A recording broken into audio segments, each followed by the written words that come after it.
Sejam bem-vindos à minha casa, meus irmãos. Elevar o nosso pensamento a Deus, nosso Pai Criador, em agradecimento por tudo que Ele tão bondosamente nos oferece. Particularmente o momento reencarnatório que nos concedeu, esta oportunidade que se apresenta para nós da leitura, da reflexão, do estudo. Agradecer ao Mestre Jesus, aos bons amigos da espiritualidade, a companhia e o aconselhamento, rogando-nos favoreçam para que da leitura do dia de hoje nós consigamos extrair novas boas resoluções, maior e mais profundo entendimento.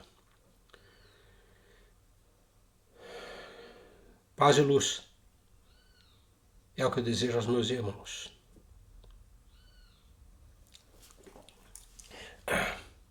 Nós estamos estudando o Livro dos Espíritos, a introdução, e hoje nós vamos ver os tópicos de 8 a 10.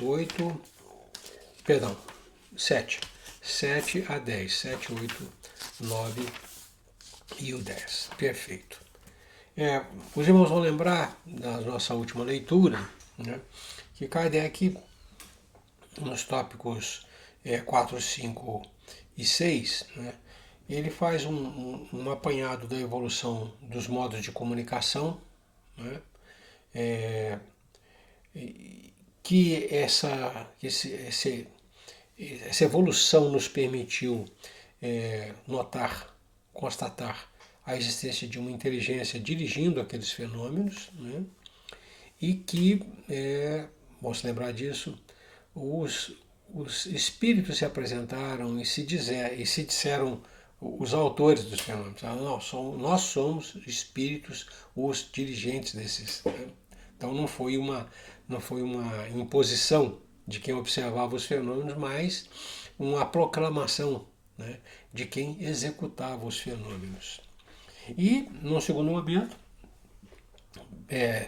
especificamente no tópico 6, Kardec reúne, em 30 itens, 30 e poucos itens, ele reúne os princípios, né, da doutrina espírita que foram trazidos pelas comunicações dos espíritos. Né. Ele faz isso no intuito de abrir a possibilidade de se contrapor, né, às objeções que os detratores, os antagonistas, os contestadores da doutrina apresentavam, ou apresentam, ainda apresentam até hoje. Né? Então ele faz esse apanhado no tópico 6 para abrir essa possibilidade de ter argumentação para mostrar, né, vamos dizer assim, a visão do espírita, né, acerca da sua crença, em contraposição à argumentação daqueles que oferecem objeção à nossa doutrina. Muito bem. Então nós vamos iniciar a leitura. Né? É uma leitura longa, né? São possivelmente 50 minutos, 50 e poucos minutos, mas não convém particionar para não perder o fio da meada. Então nós vamos arriscar a fazer uma leitura um pouco mais longa hoje. Vamos lá. Tópico 7. Para muita gente, a oposição das corporações científicas constitui, se não prova, pelo menos forte presunção contra o que quer que seja. Não somos dos que se insurgem contra os sábios, pois não queremos dar oportunidade a que de nós digam que escouciamos, que nós destratamos a sabedoria, ou enxovalhamos ou espezinhamos a sabedoria, ou os sábios. Temo-los, os sábios, ao contrário, em grande apreço, e muito honrado nos julgaríamos se fôssemos contados entre eles. Suas opiniões, porém, não podem representar em todas as circunstâncias uma sentença irrevogável. Desde que a ciência sai da observação material dos fatos, em se tratando de os apreciar e explicar, o campo está aberto às conjecturas. Cada um arquiteta o seu sistemazinho, disposto a sustentá-lo com fervor para fazê-lo prevalecer. Não vemos todos os dias as mais opostas opiniões serem alternativamente preconizadas e rejeitadas, ora repelidas como erros absurdos, para logo depois aparecerem proclamadas como verdades incontestáveis? Os fatos, eis o verdadeiro critério dos nossos juízos, o argumento sem réplica. Na ausência dos fatos, a dúvida se justifica no homem ponderado. Com relação às coisas notórias, a opinião dos sábios é, com toda razão, fidedigna, porquanto eles sabem mais e melhor do que o vulgo. Vulgo é o homem comum, né? Sabem mais e melhor do que o homem comum. Mas no tocante a princípios novos, a coisas desconhecidas, essa opinião quase nunca é mais do que hipotética. Por isso que eles não se acham menos que os outros sujeitos a preconceitos.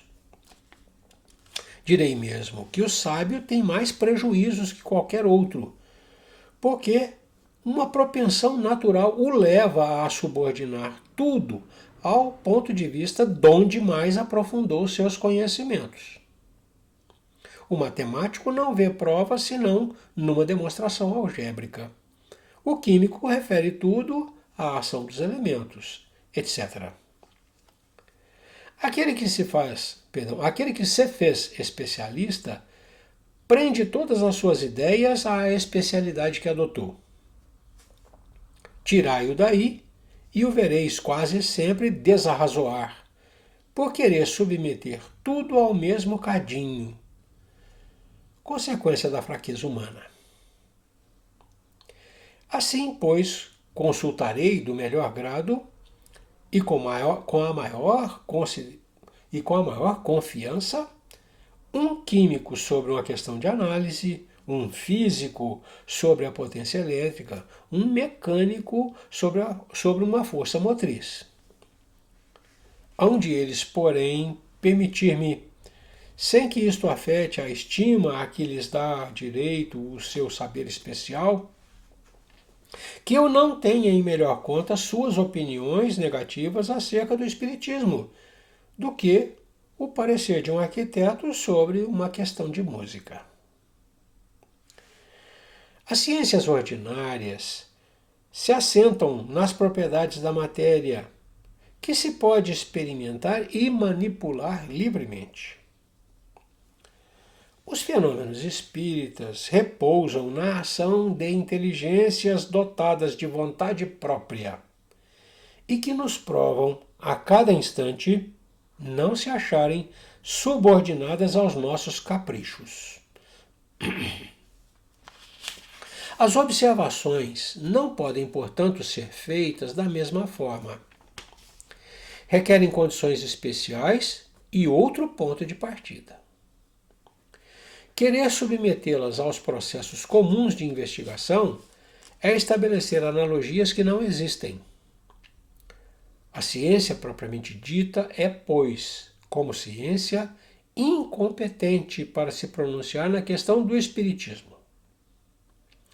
Não tem que se ocupar com isso, e qualquer que seja o seu julgamento, favorável ou não, nenhum peso poderá ter.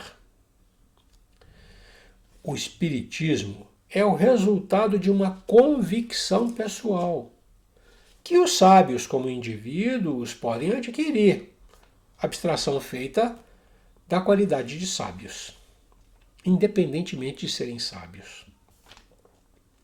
Pretender deferir a questão à ciência equivaleria a querer que a existência ou não da alma fosse decidida por uma assembleia de físicos ou de astrônomos.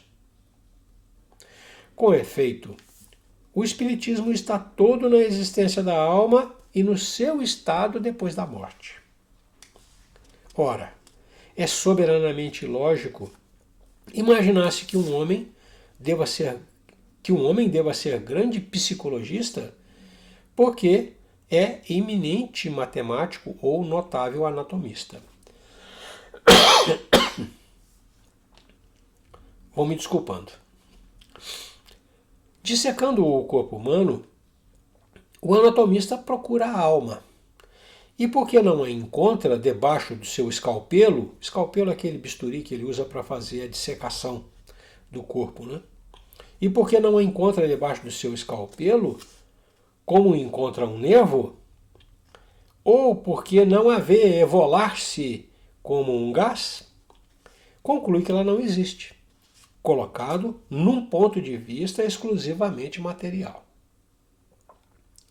Segue-se que tem a razão contra a opinião universal? Não. Vedes, portanto, que o Espiritismo não é da alçada da ciência.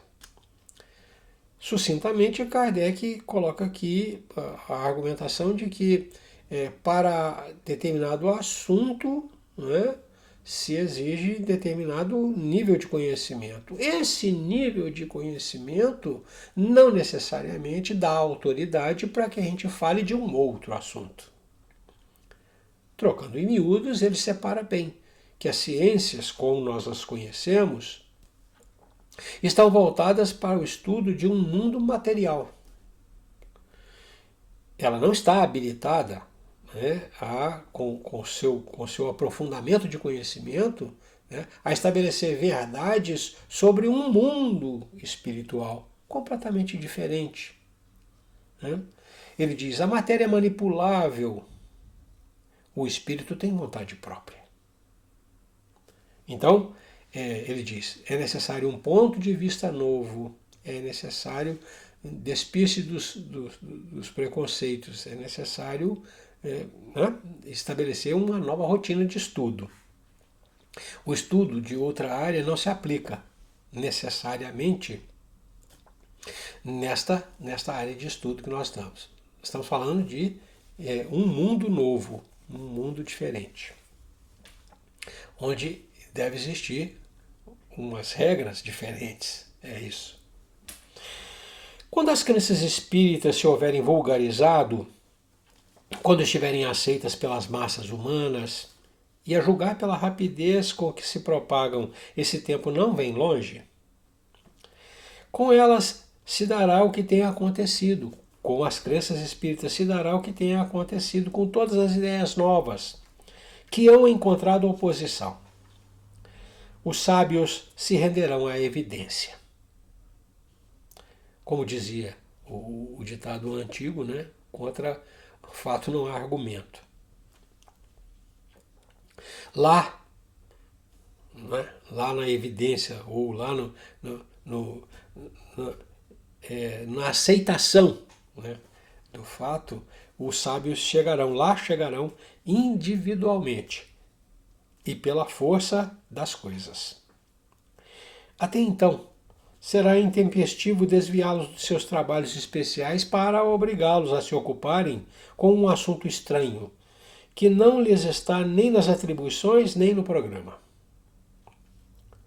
Enquanto isso não se verifica, os que, sem estudo prévio e aprofundado da matéria, se pronunciam pela negativa e escarnecem de quem não lhes subscreve o conceito, esquecem que o mesmo se deu com a maior parte das grandes descobertas que fazem honra à humanidade. Expõem-se a ver seus nomes, alongando a lista dos ilustres proscritores das ideias novas, e inscritos a par dos membros da douta Assembleia, que em 1752 acolheu com retumbante gargalhada a memória de Franklin sobre os para-raios, julgando-a indigna de figurar entre as comunicações que lhes eram dirigidas. E os daquela a outra assembleia de doutos, de sábios, né? Daquela outra, que ocasionou perder à França as vantagens da iniciativa da Marinha a vapor, declarando o sistema de Fulton um sonho irrealizável. Entretanto, essas eram questões da alçada daquelas corporações. Então, essas assembleias que refutaram o para-raios de Franklin, né, e a máquina a vapor de Fulton, eram assembleias de cientistas, eles estavam falando de ciência. Então, eles estavam falando do que conheciam, ou não. Né? Parece que não conheciam ou não vislumbravam o alcance das ideias novas que estavam ali. Ora, se tais assembleias se contavam em seu seio, se tais assembleias que contavam em seu seio a nata dos sábios do mundo, só tiveram a zombaria e o sarcasmo para ideias que elas não percebiam, ideias que alguns anos mais tarde revolucionaram a ciência, os costumes e a indústria, como esperar que uma questão alheia aos trabalhos que lhes são habituais alcance hoje das suas congêneres de assembleias de sábios melhor acolhimento? Esses erros de alguns homens eminentes, se bem que deploráveis, atenta à memória deles, de nenhum modo poderiam privá-los dos títulos a que outros respeitos conquistaram a nossa estima. Mas será precisa a posse de um diploma oficial para se ter bom senso? Dar-se-á que fora das cátedras acadêmicas só se encontrem tolos e imbecis? Dignem-se de lançar os olhos para os adeptos da doutrina espírita e digam se só com ignorantes deparam e se a imensa legião de homens de mérito que a tem abraçado autoriza, seja ela atirada ao rol das crendices dos simplórios. O caráter e o saber desses homens dão peso a essa proposição, pois que eles afirmam, forçoso é reconhecer que alguma coisa há. Repetimos mais uma vez que se os fatos a que aludimos se houvessem reduzido ao movimento mecânico dos corpos, a indagação da causa física desse fenômeno caberia no domínio da ciência. Porém, desde que se trate de uma manifestação que se produz com a exclusão das leis da humanidade, ela escapa à competência da ciência material, visto não poder explicar-se por algarismos nem por uma força mecânica. Quando surge um fato novo, que não guarda relação com alguma ciência conhecida, o sábio, para estudá-lo, o fato novo, tem que abstrair da sua ciência e dizer a si mesmo que o que se lhe oferece constitui um estudo novo, impossível de ser feito com ideias pré-concebidas. O homem que julga infalível a sua razão está bem perto do erro. Mesmo aqueles cujas ideias são as mais falsas se apoiam na sua razão. E é por isso que rejeitam tudo o que lhes parece impossível. Os que outrora repeliram as admiráveis descobertas de que a humanidade se honra, todos endereçavam seus apelos a esse juiz, a razão, para repeli-las, as ideias. O que se chama razão não é muitas vezes senão orgulho disfarçado, e quem quer que se considere infalível apresenta-se como igual a Deus. Dirigimos-nos, pois, aos ponderados, que duvidam do que não viram, mas que, julgando do futuro pelo passado, não creem que o homem haja chegado ao apogeu, nem que a natureza lhes tenha facultado ler a última página do seu livro. E aqui eu acrescento, por minha iniciativa, a lembrança de Mateus 11, 25, quando Jesus dá graças a Deus, ele diz: graças te dou, ó Pai, Senhor dos céus e da terra, pois escondestes estas coisas dos sábios e cultos e as revelaste aos pequeninos. Aqui Jesus dizia que Deus tinha escondido as coisas dos sábios e cultos. Na verdade, não escondeu. Os sábios e os cultos eram tão orgulhosos que não conseguiam enxergar a verdade que estava diante de seus olhos. Os pequeninos, a que Jesus se refere, são aqueles que não têm preconceito, que observam as coisas com naturalidade, que tentam entender as coisas sem prévio juízo, né? Então, esses veem as coisas à sua frente de uma forma humilde, sem orgulho, sem vaidade, né? Limpo, tem uma visão limpa. Então, aqui cabe lembrar que Jesus no seu Evangelho diz isso, né? Que Kardec coloca aqui, né? Que muitas vezes o que se chama de razão é um orgulho disfarçado, né? 8. Acrescentemos que o estudo de uma doutrina, qual a doutrina espírita, que nos lança de súbito numa ordem de coisas tão nova quanto grande, só pode ser feito com utilidade por homens sérios, perseverantes, livres de prevenções e animados de firme e sincera vontade de chegar a um resultado. Não sabemos como dar esses qualificativos aos que julgam a priori, levianamente, sem ter visto tudo. Que não imprimem a seus estudos a continuidade, a regularidade e o recolhimento indispensáveis. Ainda menos saberíamos dá-los, esses qualificativos, a alguns que, para não decaírem da reputação de homens de espírito, homem espirituoso, engraçado, né, se afadigam por achar um lado burlesco, cômico, de riso de zombaria, burlesco nas coisas mais verdadeiras, ou tidas como tais, como verdadeiras, por pessoas cujo saber, caráter e convicções lhes dão direito à consideração de quem quer que se preze de bem educado. Abstenham-se, portanto, os que entendem não serem dignos de sua atenção os fatos. Ninguém pensa em lhes violentar a crença. Concordem, pois, em respeitar a crença dos outros. O que caracteriza um estudo sério é a continuidade que se lhe dá. Será de admirar que muitas vezes não se obtenha nenhuma resposta sensata a questões de si mesmo graves, quando propostas ao acaso e à queima-roupa em meio de um aluvião de outras extravagantes.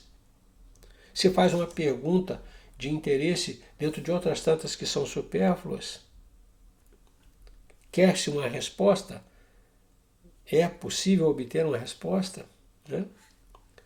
Demais, sucede frequentemente que, por complexa, uma questão, para ser elucidada, exige a solução de outras, preliminares ou complementares.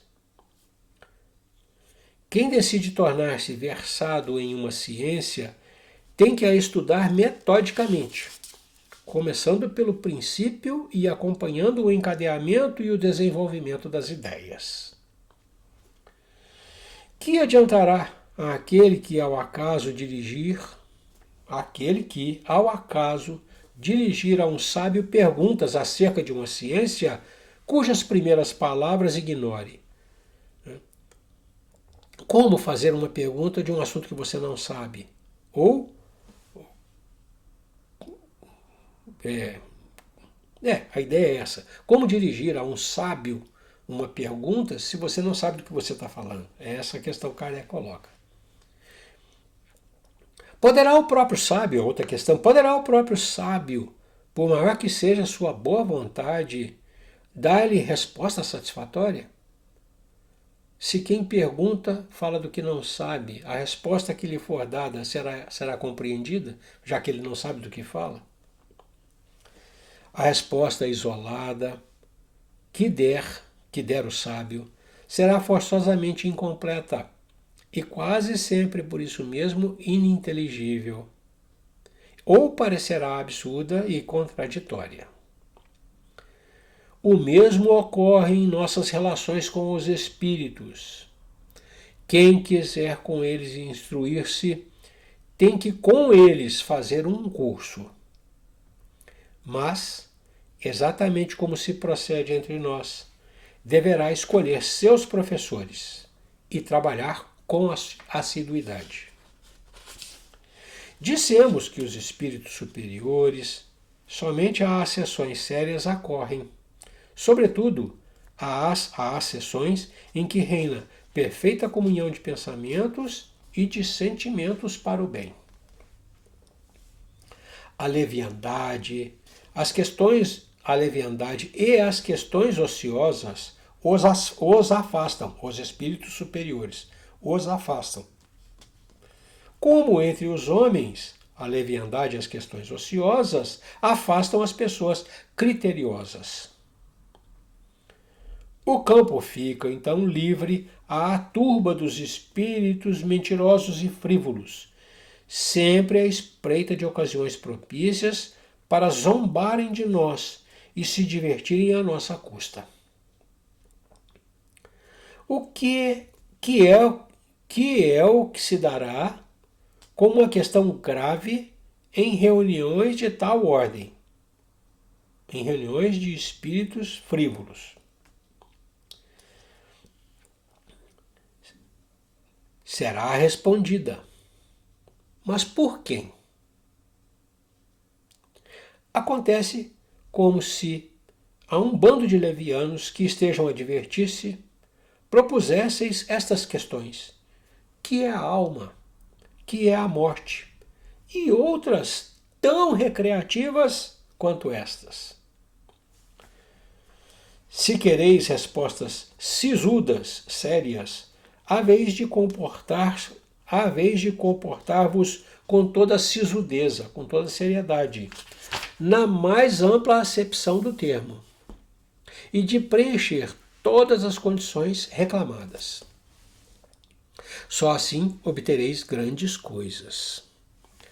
Sede, além do mais, laboriosos e perseverantes nos vossos estudos, sem o que os espíritos superiores vos abandonarão, como faz um professor com os discípulos negligentes. Aqui, nessa questão, né, nesse tópico, estou com o hábito do estudo anterior, com esse tópico, Kardec mostra que demonstra a necessidade da gente se despir de todos os preconceitos, os conceitos anteriores, para abordar um assunto novo, para tentar compreender um mundo novo, né? Novas regras. Então, ele faz uma série de considerações, né, em cima dessa questão básica. E lembra para nós, né, que do ambiente gerado pelas assembleias também resulta a assistência. É em cima disso que a assistência se dá. As assistências sérias estão voltadas para aquelas que estão dirigidas para o estudo sério, voltadas para o bem, na busca da verdade, né? Em outras condições, quando reina nas assembleias qualquer outro objetivo, né, a assistência não necessariamente será de espíritos superiores, interessados no desenvolvimento moral, né? Então, se as pessoas se interessam por coisas frívolas, terão assistência de espíritos levianos, frívolos. Tá? Essa é a colocação. E ele diz assim, olha, seja trabalhador, seja laborioso e perseverante nos seus estudos, né? Porque se você não tiver essa disciplina, né, de trabalho incessante, persistente, despido de outro objetivo que não seja a busca da verdade, os professores, né, nos abandonarão. Nós seremos discípulos negligentes, diz ele. Tópico 9, prosseguindo. Ele diz, entrando agora pelas manifestações. O movimento dos objetos é um fato incontestável. A questão está em saber se, nesse movimento, há ou não uma manifestação inteligente? E em caso de afirmativa, havendo manifestação inteligente, qual a origem dessa manifestação? Não falamos do movimento inteligente de certos objetos, nem das comunicações verbais, nem das que o médium escreve diretamente. Esse gênero de manifestações, evidente para os que viram e aprofundaram o assunto, não se mostra à primeira vista bastante independente da vontade para firmar a convicção de um observador novato. Não trataremos, portanto, senão da escrita obtida com o auxílio de um objeto qualquer munido de um lápis, como cesta, prancheta, etc. A maneira pela qual os dedos do médium repousam sobre os objetos desafia, como atrás dissemos, a mais consumada destreza de sua parte no intervir, de qualquer modo, em o traçar das letras. Mas admitamos que há alguém dotado de maravilhosa habilidade, seja isso possível, e que esse alguém consiga iludir o olhar do observador. Como explicar a natureza das respostas quando se apresentam fora do quadro das ideias e dos conhecimentos do médium? E note-se que não se trata de respostas monossilábicas, porém, muitas vezes, de numerosas páginas escritas com admirável rapidez, quer espontaneamente, quer sobre determinado assunto. De sob os dedos do médium, menos versado em literatura, surgem de quando em quando poesias de impecáveis sublimidade e pureza, que os melhores poetas humanos não se dedignariam de subscrever, não se recusariam a assinar. O que ainda torna mais estranhos esses fatos é que ocorrem por toda parte e que os médiums se multiplicam ao infinito. São eles reais ou não? São os médiums reais ou não? Eles existem? Para esta pergunta, só temos uma resposta. Vede e observai. Não vos faltarão ocasiões de fazê-lo. Mas, sobretudo, observai repetidamente, por longo tempo e de acordo com as condições exigidas.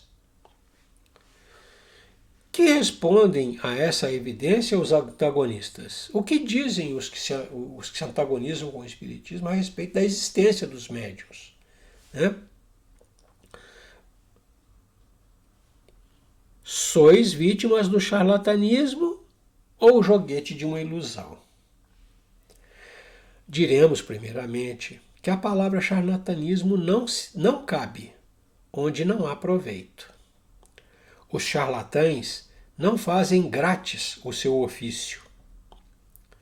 Seria, quando muito, uma mistificação. Mas, por que singular coincidência, esses mistificadores se achariam em acordo, de um extremo ao outro do mundo, para proceder do mesmo modo, produzir os mesmos efeitos e dar, sobre os mesmos assuntos e em línguas diferentes, respostas idênticas, se não quanto à forma, pelo menos quanto ao sentido. Como compreender-se que pessoas austeras, honradas, instruídas se prestassem a tais manejos? E com que fim? Como achar em crianças a paciência e a habilidade necessárias a tais resultados? Porque, se os médiuns não são instrumentos passivos, indispensáveis se lhes fazem, habilidade e conhecimentos incompatíveis com a idade infantil e com certas posições sociais. Dizem então que Se não há fraude, pode haver ilusão de ambos os lados. Em boa lógica, a qualidade das testemunhas é de alguma importância. Os fatos foram testemunhados, foram acompanhados, relatados. Então ele diz: a qualidade das testemunhas é de alguma importância.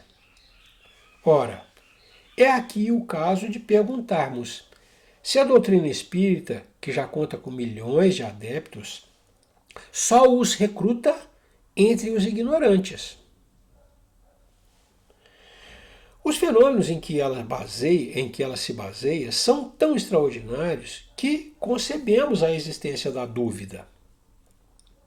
O que, porém, não podemos admitir é a pretensão de alguns incrédulos a de terem o monopólio do bom senso e que, sem guardarem as conveniências e respeitarem o valor moral de seus adversários, taxem com desplante de ineptos os que lhes não seguem o parecer.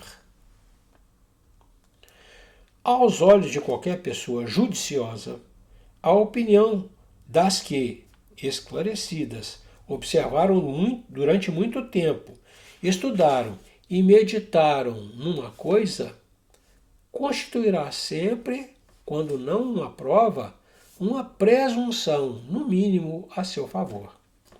Visto ter logrado prender a atenção de homens respeitáveis que não tinham interesse algum em propagar erros, nem tempo a perder com futilidades.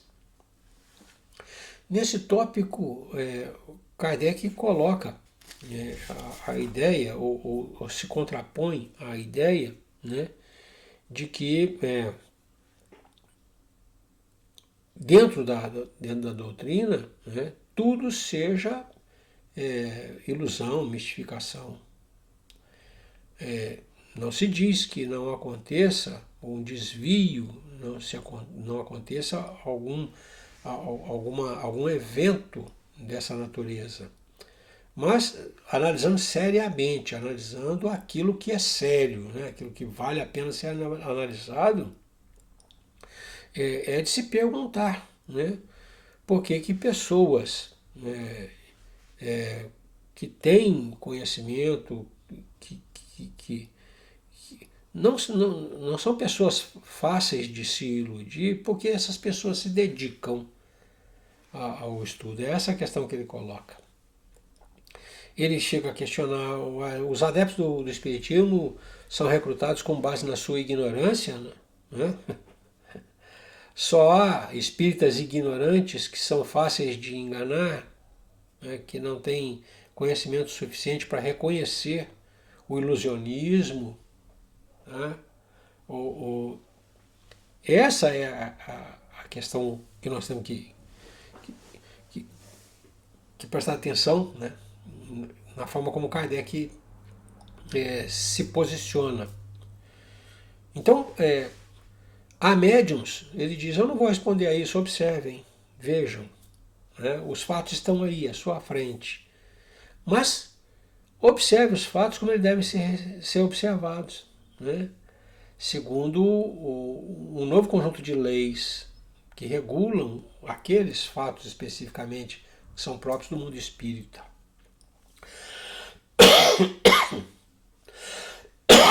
Me desculpem.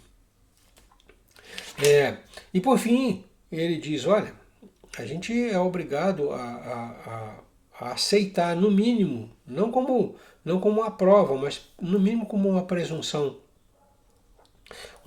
de realidade, aquilo que é fruto de um estudo sério, de dedicação por muito tempo, de pessoas que são respeitáveis, que não tinham outro interesse que não o esclarecimento da verdade e que não se propõem a propagar erro nem perder tempo com coisa fútil, com coisa sem sentido, sem valor.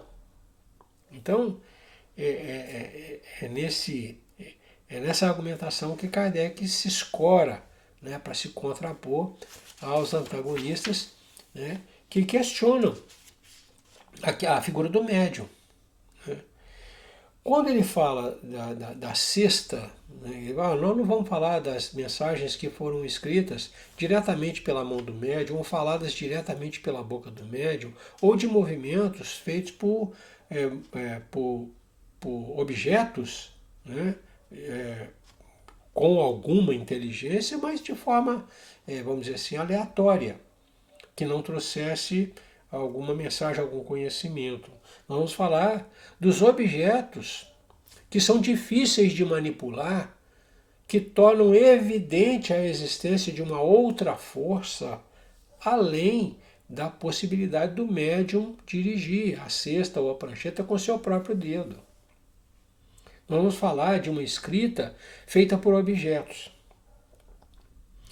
O grande problema do Espiritismo, naqueles idos, era você ter uma atenção muito grande ao fenômeno, e aquilo capturava a atenção de todos como um espetáculo. Ele usa a palavra burlesco, aquilo era cômico, era jocoso, era motivo e fazia parte dos salões de festa. Não havia recolhimento, não havia introspecção, não se destinava a ser um canal de comunicação para mensagens éticas, morais. E isso fez com que o objeto que dava, vamos chamar assim, um caráter de validade a uma inteligência extra médium, né, atuando, né, se transformasse num objeto de entretenimento. Né? E ele fala, nós vamos falar disso, nós vamos falar desses objetos que deram à figura do médium, né, ou retiraram dele, da figura do médium, a interferência pessoal sobre o que acontecia. O motivo da cesta e da prancheta era para alguém dizer, olha, existe algo além dessa pessoa contribuindo para esse fenômeno. Seria a caracterização da inteligência do espírito comunicante. E virou um espetáculo. Né? Então, ele falou, eu vou tratar desse fenômeno, porque é esse fenômeno da cesta e das pranchetas, ou de um objeto qualquer que tem um lápis preso nele, que dá essa autenticidade de uma outra inteligência contribuinte. Né? Então, aqui, nesse tópico 9, ele faz esse apanhado, falando a respeito do médium e tecendo, né, alguns comentários, levantando algumas questões, né, contra aqueles que falam de mistificação, que falam de ilusão, que falam de fraude, né, nos fenômenos espíritas. Ninguém nega que existem mistificadores, fraudadores, né, mas isso não é o Espiritismo. É isso que ele quer colocar. E por fim o tópico 10. Prosseguindo, ele diz, e aqui ele entra numa área da mensagem propriamente dita, a maneira como chega para nós as comunicações. Ele diz assim, entre as objeções, algumas há das mais especiosas. A palavra especiosa significa alguma coisa que parece verdade, mas induz a um erro, a uma conclusão errada. Né? Então, entre as objeções, algumas há das mais especiosas, ao menos na aparência, porque tiradas da observação e feitas por pessoas respeitáveis. Então, são críticas que ele considera por conta disso. Observam o fato e são feitas por quem tem interesse em esclarecer o fato. Tá?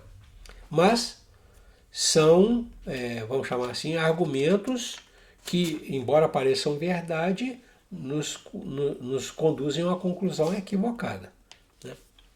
E aí ele prossegue dizendo assim, uma das objeções, serve de base a linguagem de certos espíritos, que não parece digna da elevação atribuída a seres sobrenaturais.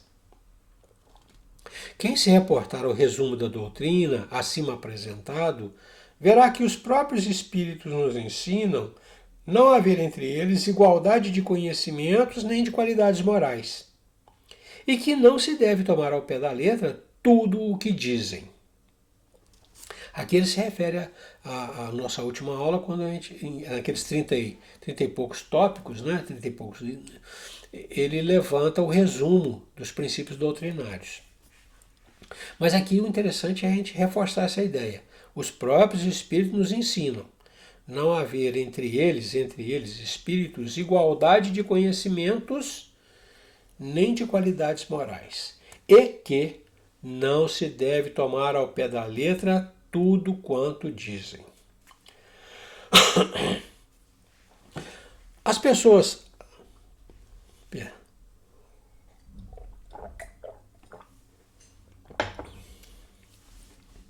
Às pessoas sensatas incumbe separar o bem do mal. Indubitavelmente, os que desse fato deduzem que só se comunicam conosco seres malfazejos, cuja única ocupação consiste em nos mistificar, não conhecem as comunicações que se recebem nas reuniões onde só se manifestam os espíritos superiores. Do contrário, assim não pensariam. É de lamentar que o acaso os tenha servido tão mal que apenas lhes haja mostrado o lado mau do mundo espírita, pois nos repugna supor que uma tendência simpática atraia para eles, em vez dos bons espíritos, os maus, os mentirosos ou aqueles cuja linguagem é de revoltante grosseria. Poder-se-ia, quando muito, deduzir daí que a solidez dos princípios dessas pessoas não é bastante forte para preservá-las do mal e que, achando certo prazer em lhes satisfazerem a curiosidade, os maus espíritos disso se aproveitam para se aproximar delas, enquanto os bons se afastam. Aqui, de uma forma polida, Kardec diz, olha, quem diz que o Espiritismo só trabalha com maus espíritos, né, ou que teve essa experiência, só presenciou comunicações com linguagem grosseira, incompatível com seres sobrenaturais, esteve em contato com gente que é de natureza semelhante à sua. Porque, por efeito da afinidade, né, da simpatia, os espíritos se atraem pelo pensamento que nutrem, pelos sentimentos que nutrem. Então, se eles dizem que tudo que presenciaram é de ordem inferior, há de se concluir que eles próprios, os que presenciaram, são de ordem inferior. Né? Mas Kardec, muito polidamente, muito educadamente, né, lamenta. Ele diz, é de lamentar que o acaso, né, os tenha servido tão mal que apenas lhes haja mostrado o lado mal do mundo espírita. Porque existe um lado mal do mundo espírita. Né?